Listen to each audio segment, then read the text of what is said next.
పెళ్లికి ముందు ఇంట్లో పనులు చేయమంటే మాత్రం తప్పించుకుంటూ తిరిగేవాళ్ళం. మా అమ్మ వాళ్ళకి కార్తీక పౌర్ణమి అయితే ఉండేది కార్తీక మాసంలో. సో ఆ పౌర్ణమి కంపల్సరీ ఆ పుణ్యం అయితే చేయాలండి ప్రతిసారి ఉన్న వాళ్ళైతే. అండ్ మా అత్తవారికి అయితే లేదనమాట.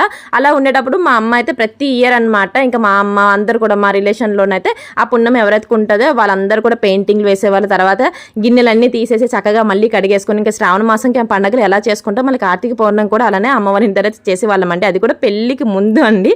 అండ్ పెళ్ళి అయిన తర్వాత ఎవరు ఎక్కడ వాళ్ళు అక్కడికి వెళ్ళిపోయాం కదా, ఇంకా అలా అయిపోయిందనమాట. ఇంకా పెళ్లికి ముందు మనమైతే అసలు పనికి ఎంత దొంగలమో అలాంటిది పెళ్ళి అయిపోయిన తర్వాత మనకంటూ ఒక బాధ్యత అనేది వచ్చేస్తుంది.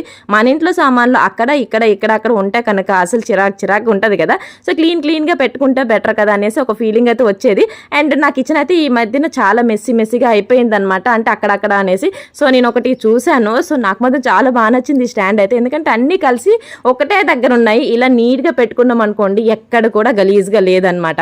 సో మనం కూడా కిచెన్లో ఎనీ టైం మనం ఉండేది లేడీస్ కిచెన్లో ఉంటాం కాబట్టి కిచెన్ లుక్ బాగుంటే మనకి ఇంట్రెస్ట్ అనేది వస్తుంది పని చేయాలన్నా ఏదైనా కూడా. ఇంకా ఇలా క్లీన్గా చేసుకుని స్టాండ్కి పెట్టేశానండి. సో ఇదైతే కిచెన్లో చాలా బెస్ట్గా యూజ్ అవుతుంది. మీకు కూడా యూజ్ అవుతాయి కనుక తప్పకుండా ట్రై చేయండి. సో బిఫోర్ అండ్ ఆఫ్టర్ మీరు కూడా చూడొచ్చు. క్లీనింగ్ అయితే అయిపోయింది, ఒకటే స్టాండ్లు అన్నీ కూడా వచ్చేసాయి. అండ్ ఈ లింక్ కావాలనుకుంటే ఇక్కడ ట్యాగ్ చేశానండి, చెక్ చేయండి. 250లో వచ్చేసింది.